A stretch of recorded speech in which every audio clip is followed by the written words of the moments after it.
శ్యామ్ తొందరగా లే, సండే స్కూల్కి టైం అవుతుంది కదా.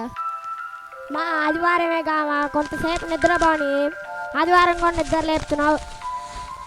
నీ ఫ్రెండ్స్ అందరు తొందరగా వెళ్తున్నారు కదా, నువ్వు కూడా తొందరగా వెళ్ళాలిగా మరి. అబ్బా అంతేలే మరి, 5 minutes ఉండు.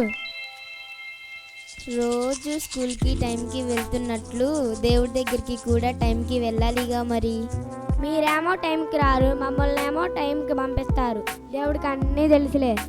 బాయ్ మమ్మీ, నేను చర్చికి వెళ్తున్నాను.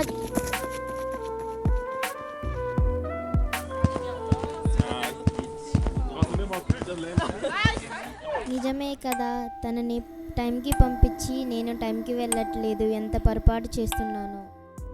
క్షమించు దేవా, సమయానికి నీ మందిరానికి వస్తాను.